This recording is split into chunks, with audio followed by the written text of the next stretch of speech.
Ai, opa.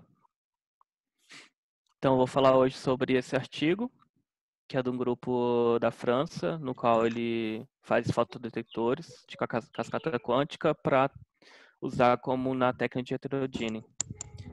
Quando eu compartilhei esse artigo, escolhi, ele ainda estava na versão archive, mas ele já foi publicado há 7 dias atrás, em 20 de abril. Então, a minha apresentação, eu acabei dividindo ela em 4 partes, que eu vou primeiro falar que é fotodetectores, para o pessoal que não é que está tão familiarizado com essa técnica, aí eu vou entrar com a introdução, caracterização ótica, a aplicação do QCD e a conclusão. Vocês estão me ouvindo bem? Eu estou ouvindo um retorno tipo robotizado. Eu estou ouvindo bem. Também estou ouvindo bem, tá ótimo. Tá, então vamos lá. Então, fotodetectores é um dispositivo optoeletrônico que transforma radiação em sinal elétrico. E, em especial, a gente está interessado, esse grupo está interessado, e o LabCen também, em detectar radiação infravermelha. Para esse tipo de essa classe, a gente usa 2 tipos de detectores, usualmente, que é os fotodetectores baseados em postos quânticos e o de cascata quântica, que é o que o pessoal trabalha. O fotodetetor baseado em posto quântico, ele é uma heteroestrutura formada por 2 materiais, no qual a diferença de gap entre esses 2 materiais acaba formando um potencial tipo poço quântico de mecânica quântica na banda de condução. E geralmente a espessura desse poço quântico é de nanômetros, no qual apenas um estado confinado apenas um estado confinado, e acima desse poço tem um contínuo de estados.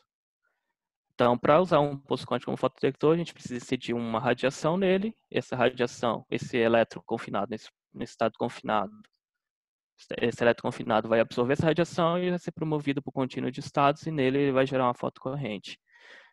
Mas como esse potencial ele é simétrico, a corrente gerada por esse elétron vai ser a soma da corrente gerada tanto para a esquerda quanto para a direita, e essa corrente líquida vai ser igual a zero.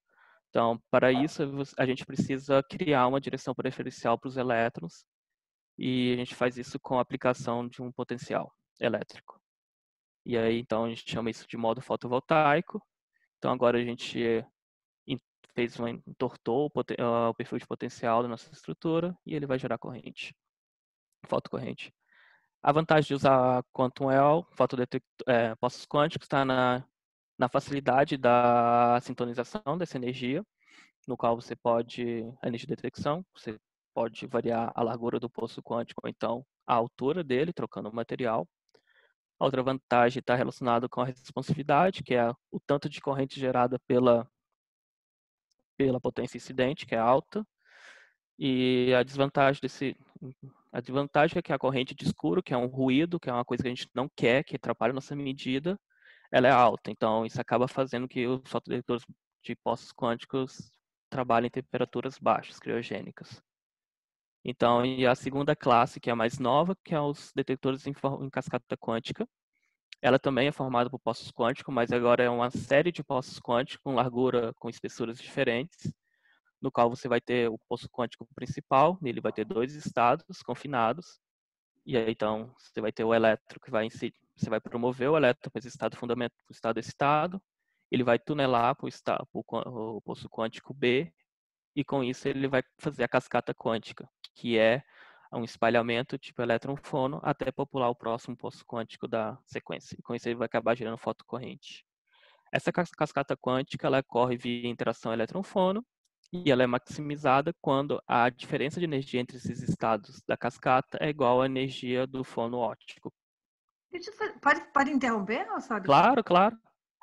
Peraí, alguém pediu para entrar, só vou dar a permissão. O Maurício caiu e entrou de volta. Pronto. Não, mas por que a corrente vai ser vai ser esse movimento dos elétrons na cascata? É isso que caracteriza a corrente? Isso. Ele está indo lá do lugar B, digamos assim. E ele cai e é a popularização. Então, mas é essa transferência da carga do B até a linha lá que a corrente. Isso é a corrente. Tá, entendi. E aí, então,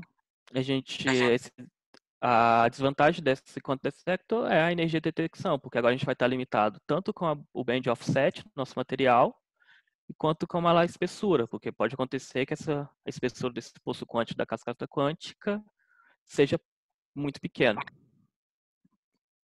para tamanho experimental. Então a responsabilidade vai ser menor porque você trabalha com muito menos elétrons, é mais difícil ter essa cascata, é um processo mais complexo, então a responsabilidade é menor nesse caso. Mas em contrapartida a gente tem uma corrente de escuro baixa, térmica, então com isso esses detectores conseguem trabalhar em temperatura muito maior do que os QIPs, que é os de postos quânticos. Aí só resumindo, então, nos QIPs a gente tem que essa corrente é gerada no contínuo de estados, então a corrente é como se fosse 3D, enquanto que o QCD ela é feita dentro dos estados confinados, dentro da banda de condução. Então, depois dessa introdução, agora a introdução do artigo. Então, esses autores estão interessados em fazer detectores de infravermelho, mas em específico no infravermelho longo, que aqui o infravermelho é dividido em várias faixas, e o infravermelho longo está entre 8 a 14 micra, ou energia de 100 a 200 mV. E essa região é bem importante, que com isso você consegue ter observações astronômicas, espectroscopia de alta resolução, comunicação por espaço livre e ligações químicas. Mas geralmente esse sinal emitido por essas que a gente quer estudar, a intensidade é muito baixa. Então você precisa de usar algum equipamento que detecta. E uma das técnicas que está surgindo, está sendo bastante trabalhada agora, é essa heterodyne. Eu vou explicar para frente como ela é feita, mas a qualidade dela, a vantagem dela é que você consegue detectar radiação de baixa intensidade. Outra qualidade é que você consegue mudar a frequência de detecção, porque geralmente essas altas frequências, e aí você fazer um tratamento eletrônico, você precisa reduzir essa frequência. Não tem componente eletrônico com a resposta tão rápida. E aí outra vantagem é que é a redução do ruído ao ruído shot, que é também desse material, dessa técnica. E aí essa técnica ela necessita que o detector que você usa tenha um tempo de resposta muito alto. E a vantagem que agora está surgindo é usar QIPs e QCDs, é que o tempo de vida dessa transição que a gente faz no QIP, que é a transição intersubbanda, é na ordem de pico-segundo, então é muito alto. Então eles estão começando a implantar os detectores, em vez de usar fotodiodo ou coisas assim, usar QIPs e QCDs. Espera, alguém mais quer entrar na conversa? O Vitor, tá. E aí, a gente tem que usar fotodetectores, o tempo de vida intersubbanda, mas para que essa técnica seja usada, usar o fotodetector, você precisa que ele trabalhe em temperaturas altas, que é para diminuir o custo e ser mais portátil. E só que a gente viu que esses QCDs e os QIPs têm um problema com a corrente de escuro. Então, vários grupos estão agora trabalhando em tentar aumentar a temperatura de operação desses detectores. E aí podemos citar que esse grupo faz, que é fazer um processamento bem mais complexo, que é chamado de nanoantena, ou nanopets, que eles já demonstraram com QIPs com energia dentro desse infravermelho longo, operando em temperatura ambiente. E o outro é usar superredes. E aí, como o Rudy fez na última, fazer um jabá do que é a conexão do que é o Paper Club com o que a gente nosso laboratório. Essa técnica é desenvolvida aqui no LabCen. Ela é pelo professor Germano e que já demonstrou que é possível gerar sinal de fotocorrente em temperatura ambiente. E esse em especial é a minha tese de doutorado. Então essa é o mesma coisa que antena? No PET é esse quadradinho. O efeito que esse quadradinho faz é a antena, é uma nanoantena. Ah, entendi. Uhum. Então, o problema, então, agora é o detalhamento. Eles usaram uma heteroestrutura de ASL e GAS, formado por 5 postos quânticos, crescido por MBE. Aí a dimensão é vista aqui, no qual em negrito é posto quântico, em Angston. Não, aqui é em nanômetros, desculpa. E o outro é barreiras. Eles setaram a energia de detecção em 180 mV, que é essa diferença de energia desses dois estados. E aí a cascata quântica é feita por 3 postos quânticos. E a diferença entre de energia em cada estado do poço quântico da cascata é 36 mV, que é exatamente a energia do fono óptico. Apenas esse poço quântico principal é dopado com essa quantidade de dopantes. Com isso, ele garante que apenas o estado fundamental está populado nessa estrutura durante a dinâmica. E aí, o que ele fez foi processar essa amostra em fotodetectores. A primeira foi usar esses PETs, nanoPETs. Ela é feita por litografia de feixes. E aí, esse tamanho do PET, ele precisa ser ressonância, é uma caixa ressonante, e o comprimento de onda ressonante é dado por essa equação, entre 2, S é a espessura do PET, e NF é o índice de refração. Aí outra vantagem de usar esses PETs é que ele vai atuar como antena, ou seja, ele vai captar muito mais fótons, e também como contato elétrico. E outra vantagem é que você tem incidência normal, você não precisa processar em 45 graus. A incidência da luz é normal. E aí, um trabalho anterior, eles demonstraram que a eficiência de absorção é de 80% em incidência normal. E aí eles fizeram Por que a incidência normal, ele é absorvido por causa da simetria? Por causa do formato dos PETs, e aí quando você incide, como ele é muito pequeno, você tem espalhamento, né? Você acaba girando, tendo radiação na direção de crescimento, ou polarização na direção de crescimento. E aí, se você for variando a distanciamento de cada PET, você vai encontrar a ressonância, né, da distância. E aí, se você colocar muito distante entre o outro, você tem uma mesa. Qual é o tamanho que a gente está falando? A gente está falando... tá aqui a coisa, é tipo 500 É nanômetros. 1,2 micra, é bem pequeno. E aí, mesmo, a gente faz dezenas de micrômetro. Então, eles já fizeram esse estudo de distância entre os PETs e achou que 2 micrômetros é a melhor, que é a ressonância. Aí essa matriz aqui eu mostro o TM de um PET, aí tem esse contato que é um fio. Vem cá, eu não entendi, cada pedra é um detetor? Cada ou um PET funciona detetor é como composto detector. de vários pads? Não, cada PET funciona como detector, mas você cria uma matriz, e aí cada matriz você liga ela conectado com esse fio. Aí embaixo é o contato, né, o terra. Mas o que você falou de ressonância que eu não entendi? Ressonância qual? Do PET? Porque ele é um... Qualquer coisa que eles vão entrar em ressonância. Vai entrar em ressonância com o quê? Que a gente precisa que a ressonância desse PET seja igual à ressonância da absorção. Por isso que essa equação é importante. Então, o tamanho do nosso PET tem que ser igual... Falando de ressonância, não estou entendendo. Não, a ressonância aqui que eles vão fazer, que eles falam é que a ressonância do PET, quando você processa, a absorção máxima tem que ser na energia de transição do nosso... Tá, entendi. Tá. Então, o que eu estou falando de ressonância sempre é isso, né? Tem que casar os dois. Não tem nada a ver com o fato de ter vários. Não, não. Você ter vários, você vai aumentar mais ainda, né? A área de coleta e essas coisas. O sinal também. E aí a outra técnica é usar mesa, que é o jeito que a gente faz no LabCen, que é normal quase todo lugar, que é por litografia. Então você acaba fazendo a corrosão química da amostra, da amostra crescida e até fazer contatos elétricos, mas essa técnica você precisa que a luz incide em 45 graus para poder ter a polarização na direção de crescimento.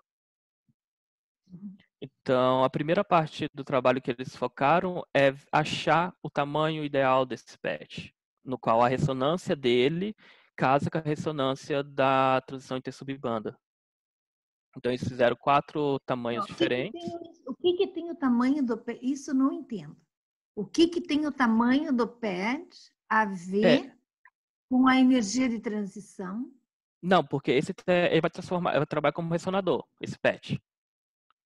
E aí, a ressonância desse PET tem que ser igual à ressonância da transição, para poder ter a... Diz o quê? Um espelho de Fabry-Perot? É isso? Como se fosse. Vou pensar, vai ter uma ressonância e você quer que tenha mais confinamento. Você vai incidir a radiação, e aí eu quero que aquela ressonância, a energia que vai estar ressonante dentro do PET seja igual à energia da minha transição interssubbanda. Porque se você olhar aqui nesse gráfico, a melhor é essa para 1.4 micro, a área. Mas se você olhar para o azul, vermelho e verde, essa função está meio assimétrica. É como se fosse duas lorentzianas junto.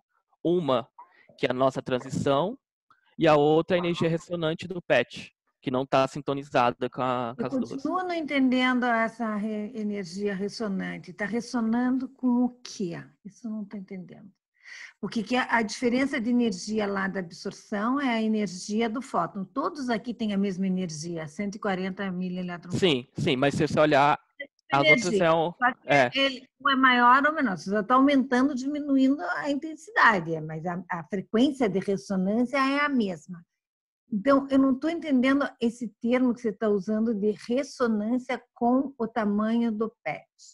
É quando você vai conseguir captar mais luz, que vai dar o ângulo, sim. ângulo tal, que daí você vai, a incidência normal vai estar... É mais ou menos isso.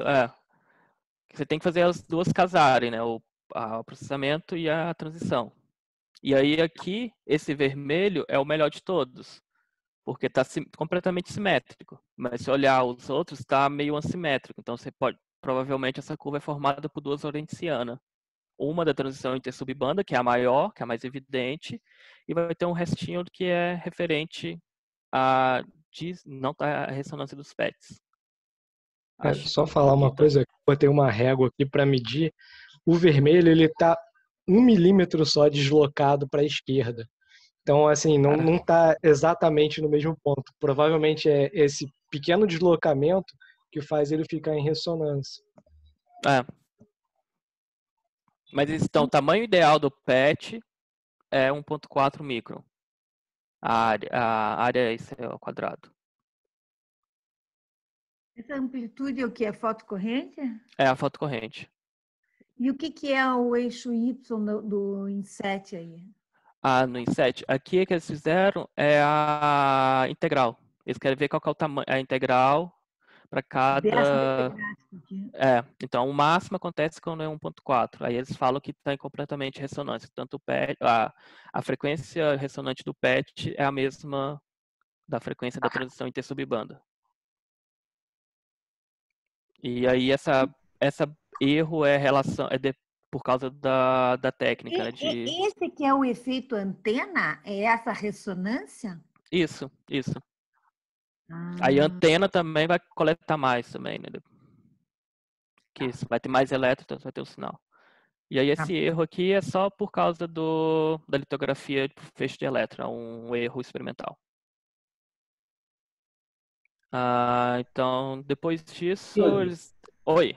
Tem o dado de 1.5, porque assim, eles fizeram até 1.4, de 1.15 até 1.4. Eu pensei a mesma coisa. Não, eles pararam 1.4. Eles pararam, esse aí deve ser uma teoria qualquer.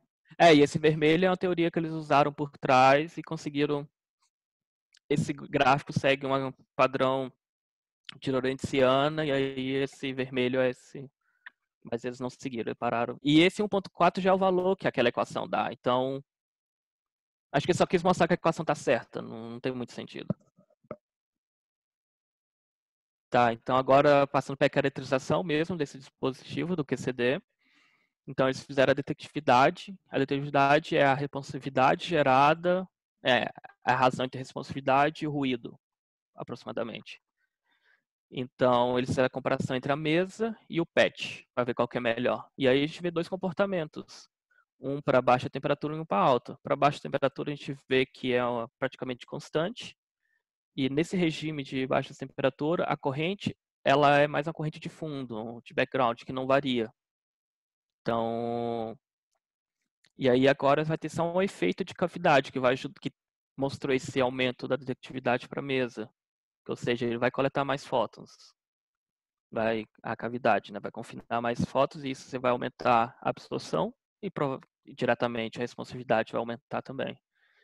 E a razão entre essas duas detectividades é 2.1, então você dobrou, né, o valor. O maior valor da detectividade foi esse, de 5.1 vezes 10 a 10 jones, que é essas unidades. E aí, então, uma outra coisa que também é importante frisar é que a temperatura blip aumentou quando você usa patch. A temperatura blip é uma temperatura no qual a intensidade da minha fotocorrente é igual à intensidade da corrente de ruído gerado pelo detector. É um fator importante. E aqui na detectividade você vê que é o limiar, onde você passa de um platô para um decaimento exponencial. Essa é a temperatura oblíqua. Você então aumentou de 69 para a mesa para 82. E aí então em alta temperatura a gente faz outro tipo de análise, que agora em alta temperatura o que vai dominar o ruído para alta temperatura é o ruído térmico. E aí então a gente vai ter uma combinação de um efeito de cavidade e de antena, que isso vai fazer aumentar a nossa área de coleta de fótons, como está aqui na figura, mas mantendo a área elétrica a mesma. E a área elétrica significa resistência, né? Então a gente está tendo um aumento da resistência do nosso material num fator dessa razão entre eles. Mas o ruído shot não tem, né? Porque... Não, mas aí é por causa do QCD, né? Não é por causa dessa técnica de processamento. É por causa do QCD, né? Porque você não tem... Porque o ruído shot é a geração recombinação, né? Mas você não tem, né? Você vai para o outro lado. Você não está jogando o elétron por camada no contínuo, né? Ele só está fazendo dentro da... Mas assim, ele já publicou esse mesmo trabalho usando o QIP, e para QIP é muito melhor, porque você realmente está usando todo o potencial do patch, né? Você está reduzindo o ruído short, e aí você trabalha bem melhor para QIP do que para QCDs. Então, oi? Essa comparação entre a mesa e o patch, eu ainda não entendi a diferença entre a mesa e o patch. Eu achava que você estava só chamando de patch o que ali a gente... Não, eles processaram duas vezes, né? Processaram um como fosse patch, usando as nanoantenas, e processou normal. É igual a nossa. É igual o que a gente faz. Mas nas mesmas dimensões que a gente faz? Então, isso ele não fornece esse dado. Ele não fala qual foi o tamanho da mesa. Bom. É difícil, mas aí então ele calcula... A atividade é normalizada pela área, então... A princípio sim, mas se tem um efeito do tamanho do patch, né, por exemplo, da mesa, seria interessante saber se ele está comparando mesas que tem essa dimensão de um patch, mas que não tem o fio... Não é. Porque aqui você vê que a detectividade é proporcional a a área de coleta com a área elétrica, né? Então, para mesa é igual a 1, área de coleta mais área elétrica. Tá legal. E aí, então, para alta temperatura, você consegue modelar a detectividade usando só o ruído térmico, que é dado por essa equação, que é basicamente a resistência, a razão da responsividade pela resistência aqui, que a gente chama de superficial, só para ter essa razão entre eles. E aí, então, ele calcula a resistência por medidas de V em função da temperatura. Então, você vê um decaimento exponencial, como esperado, e aí é possível modelar esse decaimento através de uma equação de Arrhenius, que ela é proporcional à exponencial de um parâmetro ajustável que chama energia de ativação por KBT. E aí, então, você consegue ajustar essa equação, ajudar com esses pontos, você consegue ajustar essa equação, no qual você tem um bom fit para uma energia de ativação de 126 mV. A energia de ativação para esses dispositivos significa a diferença de energia entre o nível de Fermi, que é essa linha pontilhada, e o primeiro estado. Teoricamente, esse valor de energia de ativação foi de 124 mV, que está em perfeito acordo com o valor experimental de 126 mV. E aí outra... energia de detecção, não? Oi? Essa é a energia de detecção, não? É um pouquinho menor, né? O nível de Fermi está um pouquinho acima do estado fundamental. Tá bom. Uhum. E aí outra coisa que é, realmente, você consegue agora em alta temperatura, você consegue aumentar a temperatura de operação do patch, do QCD usando os patch do que usando mesa. Com mesa foi mais ou menos 170, e para patch eles conseguiram ter temperatura ambiente. Então, você aumentou 130 Kelvin a temperatura de operação desse dispositivo. E só que se você observar acima de 200, a gente tem um decréscimo, ou a gente não tem um fit muito bom da detectividade. Mecanismo, né? Deve ter um Então, outro tem outro, sim, eles relacionam isso com as cargas, com os dopantes, começam a ficar populado e isso vai interferir no band offset. Então, o estado fundamental e o estado de energia não vai estar mais ressonante, né? Não vai ter aquela ressonância de 126 mV dessa energia. E aí eles sugerem que para funcionar em temperatura ambiente, a gente quer a responsividade máxima, a gente quer nosso dispositivo funcionando na melhor condição. Então a gente vai aplicar bias até que volta de novo essa condição ressonante e tudo funciona muito bem.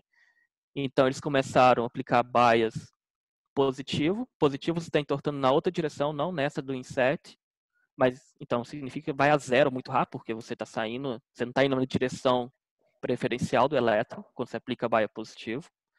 Aí quando você aplica bias negativo, essa responsabilidade aumenta. Então você está voltando para a condição ideal da transição. E aí eles chegaram até um 0,3 volts. Então eles saíram da responsividade de 52, 53 e chegaram a 77 mais ou menos. É um valor pouco, mas é um valor considerável. E aqui eles só mostram a responsividade para 3 bias diferentes. Então isso é a caracterização. Eles conseguiram demonstrar que funciona na temperatura ambiente e agora eles vão aplicar para a heterodyne. Essa técnica, eu acho que quase ninguém lá você conhece. Ela basicamente eles usaram dois quando cascade laser. Então você usa como fosse um chamado de oscilador local, no qual ele vai estar numa frequência que eles chamam de LO, com uma potência muito alta, de 40 milivolts, e vai usar um sinal que você quer detectar, que eles chamam de signal. E aí esse sinal ele vai ter essa frequência, que é a mesma do local, mais um deltazinho pequeno, que é a mesma energia ressonante do seu detector. Então você quer detectar. E aí para setar essa energia diferente, peraí, alguém pediu para fazer. Não entendi. O delta W é a energia do nosso fotodetector. Do QCD deles. Tá. Então, você vai combinar esses dois sinais, aí só que... O pico do detetor é na diferença de frequência. E você faz mudando a temperatura do QCD, né? Que ele é bem sensível, então você consegue fazer essa transação fina com a temperatura. Do QCL, desculpa. Aí só lembrando como que é a matemática, né, dessa coisa. Então, o campo elétrico vai ser uma combinação do laser local, mais o sinal que a gente quer detectar. E a intensidade do laser local é muito maior que a intensidade de fato, né? Por isso a gente quer detectar um sinal bem pequenininho. E aí, então, a gente sabe que a intensidade é o módulo. Então, a gente vai ter vários termos quadráticos, que temporalmente, a média temporal vai ser só um offset do meu sinal, ele não vai oscilar com o tempo.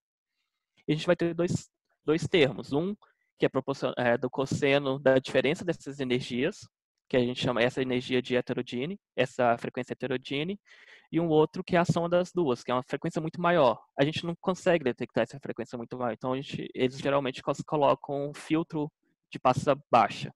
Aí você consegue cortar essa e você tem só um sinal nessa frequência heterodyne. Por isso que eu falei no início, ele é usado para reduzir a frequência, sair de um range muito alto para um range menor, e com isso você consegue tratar eletronicamente. Então, voltando aqui, você vai ter a combinação dos dois feixes, aí ele vai entrar no QCD e com isso a gente mede o espectro dele. Então, esse é o espectro em temperatura ambiente, que é o sinal heterodyne, e aí você vê que tem um batimento em gigahertz. Não estou entendendo. Essa é a frequência... É a frequência do batimento entre os dois. Essa frequência WLO é o delta W? Uhum. É o delta W. Delta W... Não. Frequência de falou que era a frequência, você não falou que era a frequência do sinal? Do detetor? Então, não é a detecção de 140 mV? É isso que ele está falando? Só que isso vai repetindo, né? Esse é só um sinal, mas vai ter vários nesse range de gigahertz. Eu não estou entendendo. É que a heterodine, você vai depender... Isso é um cosseno. A frequência, a diferença de frequência, o WL0 menos o W. Você falou que é a frequência que o detetor detecta, certo? Isso. Então, aqui vai dar 1.42 GHz. Isso. Só que isso é um seno, né? Então vai ter vários. GHz é 120 milieletronvolts? Não. Não sei. Não é, porque acho que não. É outra faixa. Peraí, Eu acho que também tá certo.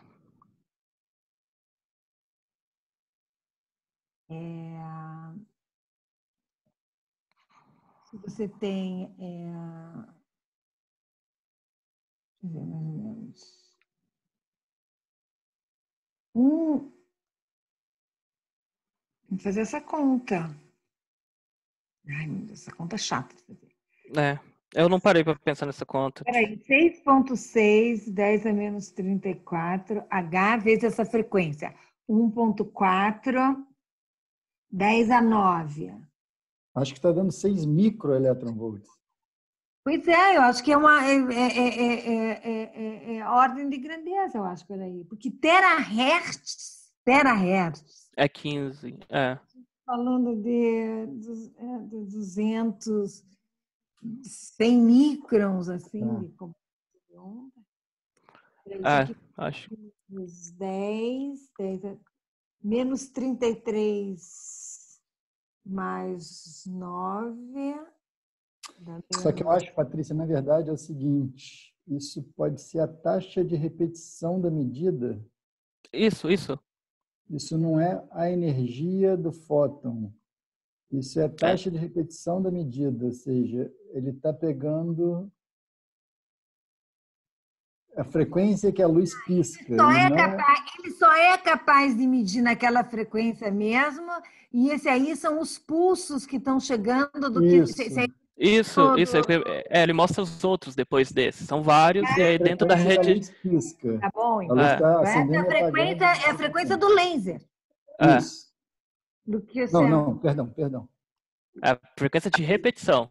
Se eu entendi bem, essa é a frequência em que ele está piscando. Exato, isso. E é por isso que... Não é a frequência da luz do laser. Não, é o on-off, on-off. Isso. Mas é por isso que você precisa de ter um detetor rápido, né? Porque tem que ver essa diferença de piscar e não piscar. Então, por isso que você está usando as transmissões interssubbanda, porque ela está na ordem de picosegundos. Sim. Então, é isso. Peraí, deixa eu entender. Os dois lasers estão aproximadamente... Chega o pulso, ele mede e ele rapidamente vai para a condição de... Muito rápido, vai para a condição de equilíbrio, e aí dá para chegar um outro pulso e medir de novo. Já entendi. Isso. E aí você consegue medir a amplitude do seu sinal. Você vê aqui, essa amplitude é 10 a sexta, né? Então... Se não fosse, você ia ter uma coisa reta, entendi, tá? E aí, finalizando, eles fizeram esse mesmo estudo agora da corrente de heterodine em função do bias. Aí, para bias positivo, como esperado, vai a zero muito rápido. E bias positivo, ele aumenta até atingir um platô em 0,2 de 21 mA. E para explicar esse sinal, porque desse platô ele tentou relacionar... É bem fraco o sinal, né? 10 a menos 6 com 10... Né? É bem fraco. Nanowatt. E aí, então, eles... Menos, falei até besteira. Bom, nanowatt, Então, aí eles relacionaram a corrente de heterodine com essa equação, que é a responsividade, e esse termo aqui, que é a potência dos dois lasers e a frequência. E aí, a gente sabe que a responsividade para modo fotovoltaico é dada por essa expressão, onde P é a probabilidade de extração do elétron sair esse elétron gerar corrente, né? E aí eles relacionam com essas equações, mas isso é só para o modelo. E aí eles conseguiram calcular essa probabilidade de extração do elétron e viu que segue esse mesmo comportamento do corrente heterogêneo. Então eles viram que a probabilidade 0,6, mas isso não é probabilidade, né? É um número. Bom, com isso eles terminaram o trabalho. Peraí. Oi. Peraí. O que isso aí é igual ao quê? Peraí. A corrente de heterogêneo, ele tenta comparar com a probabilidade de extração do elétron. É a corrente que ele está medindo, da luz que está chegando, em função do bias. Do bias, do detector. Tá. E aí ele relaciona esse platô com a probabilidade de extração desse elétron, né, que é máxima em 0,2, que foi que eles observaram. Sabe o que eu não entendo? Porque a extração do elétron, essa extração, porque ele não está indo para o contínuo, ele fica ali, né? Isso que eu não estou entendendo. Mas essa probabilidade de escape é dada por essa equação, que é a razão entre o tempo desse elétron, tempo de retorno desse elétron do estado 2 e 3 para o estado 1, né? Que aí ele não gera fotocorrente, né? Ele vai para o contínuo, mas ele... é ele voltar, é ele escapar. Ele voltar, Ele escapar é a capacidade de tunelar, então. Isso. Você calcula, e aí esse 2, 3, 1 é calculado via interação elétron-fono. Então você tem que ter um bom casamento da excitação e a cascata quântica ser rápida o suficiente para tirar o elétron, né? Para ele não voltar para o estado fundamental. Não voltar, entendi. Escape é isso. E aí, O que eu ainda não entendi Oi. Se a tensão fosse ficando mais negativa, ele não deveria cair? Ele deveria cair, porque você sai da condição ressonante. Então por que existe esse platô? Eles não falam. Deveria ser um pico? Sim, deveria. Deveria ser um pico e depois cai. Então, deveria atingir um pico, uma tensão. É diferente. Veja aqui no outro canto, com a voltagem negativa. A voltagem negativa, não necessariamente, porque olha ali como ele faz. Ele vai ali para o 2, 3, 4, continua saindo. Não é lá para baixo. Pode ser uma banda, né? Uma banda que é otimizada e que tem esse valor de platô, de transição, né? De tunelamento. Não, ele fica assim, esses níveis mudam para esses lugares quando aplica a tensão, não é isso que está escrito? Isso. Mas eu esperaria que tivesse um máximo, não uma condição que ele fique aí. Mas eu acho que depois deve cair. Né? Se você aumentar mais ainda, é capaz que caia. Né? Acho que eles só não exploraram. Porque eles nem foram muito, né? Eles nem tentaram muito aumentar a voltagem. Atenção. Sim, porque daí não vai escapar. Aí não vai escapar. Olha aqui, veja a linha, volta ali. Veja aquele elemento do jeito que está no inset dessa figura do lado direito. Veja como o 4 já está lá em cima. Um pouco mais que você faça, vai lá para cima, não vai ter mais, vai ter o máximo mesmo. Exatamente. Você sai completamente da condição de cascata, né? Exatamente. Mas é que eles só foram até um determinado valor, né? Então eles concluem o trabalho. Eles fizeram um QCD de ASL e GAS de 9, com detecção de 9 micro. E aí utilizou esses nanoantenas, PET antenas, e trabalharam em temperatura ambiente e também aplicaram para heterodine. Essa é a maior detectividade deles, né? Muito alta, mas ok. Só que aí a responsividade deles em temperatura ambiente foi um valor bem alto, que 50 mA. Comparado com a nossa foi alguma coisa micro. Então, é interessante. Então, foi isso. O próximo vai ser o Christian. É o Christian. Você tá aí, Christian? Sim. Assim, meu nome tem H. É CH. Tá. Eu vou consertar, desculpa. Então. Tá, então ele vai falar dessa nova geração que está surgindo de detectores que usa esse processamento. Não sei se já você deu uma olhada, você acha que tá tranquilo para a semana que vem? Sim, já dei uma olhada. Acho que tá tranquilo de fazer. Tá. Então é isso. Então, obrigado, gente. Valeu, Daniel. Beijo, Vi essa gente. mensagem. Tchau, tchau. Valeu, pessoal. Tchau, até mais, Patrícia. Tchau, Tchau, pessoal. gente. Tchau, tchau.